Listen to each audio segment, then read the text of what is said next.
Yung mga panahon na nakikita natin na talagang sobrang hirap ng buhay, sobrang nakikita natin yung mga senior, mga kabataan na talagang kulang na kulang ang kinikita ng kanilang mga pamilya sa paghahanap ng ikabubuhay nila sa pang-araw-araw. Nag-start ang aming vlog bilang vlogger with San sa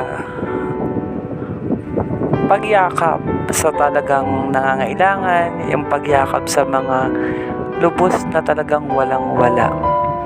Nung una, nag-vlog kami, nakikita namin na talagang makakatulong din kami balang araw at sa mga dadating na panahon sa mga tao na maaari naming mahandugan ng kahit papaanong paraan na makikita namin na mapapasaya namin sila at nakikita din namin ang ngiti sa kanilang mga labi.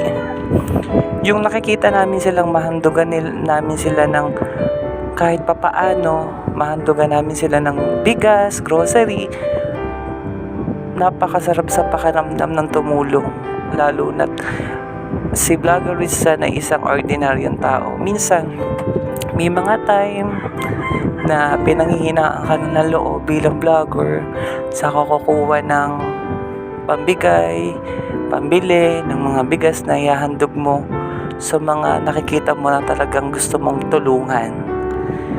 Yung mga time na naiisip mo na paano ko sila matutulungan kasi ordinaryo ka lang na vlogger, walang kayamanan, walang kakayahang magbigay, walang kakayahang bigyan lahat.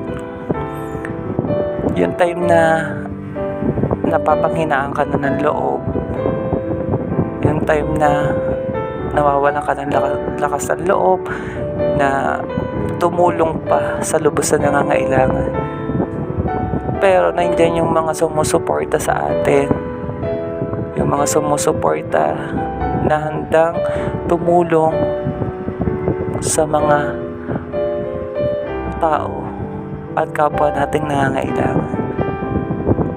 Doon lumalakas ang loob namin bilang mga vlogger, bilang mga charity vlogger, na nagpapatibay sila ng loob namin, lalo na yung tutulungan mo sila na makikita mo na talagang karapat-dapat silang tulungan. Lumalakas yung loob namin pag nakikita namin sila na nakangiti at nasa puso nila ang ngiti. Nararamdaman namin bilang mga vlogger na nasa damdamin nila at bukal sa puso nila na sila ay handugan sa dahilang nangangailangan sila. Ang buhay ng tao ay isa lamang. Kapag ito ay nawala, hindi na natin siya ma-appreciate. Hindi na natin maiisip na napakahalaga ng buhay ng tao. Kaya napakahalaga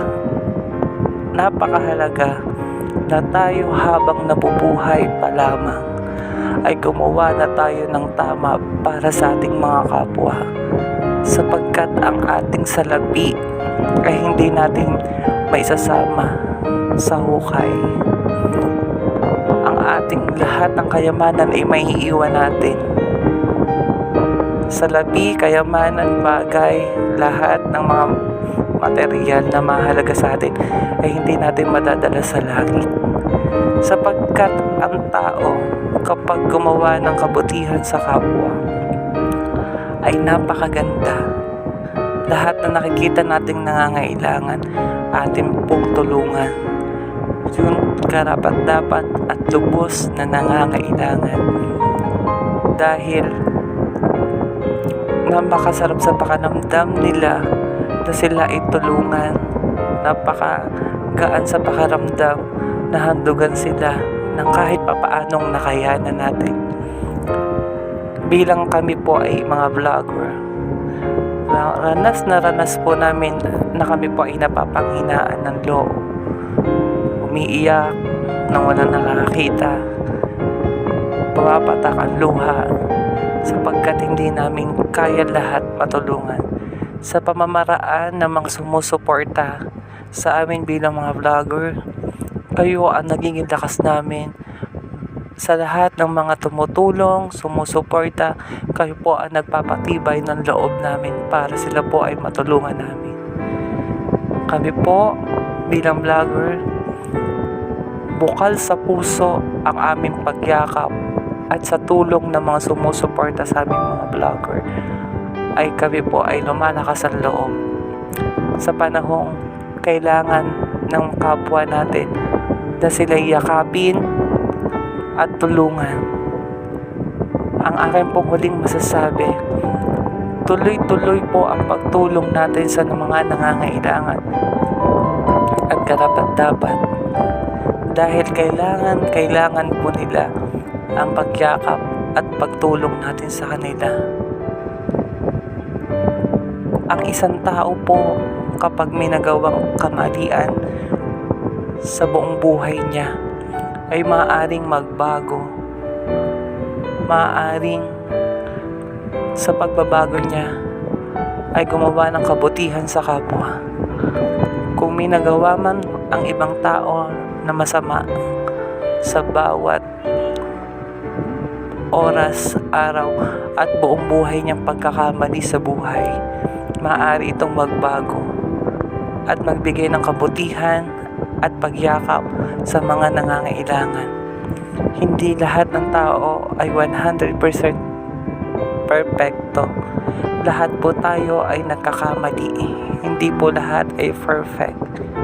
Kaya habang tayo may nagawang masama noon, magbago at gumawa ng kabutihan sa kapwa dahil ang buhay po ng tao ay isa lamang. Wala na po yung may ibabalik pang panibagong buhay.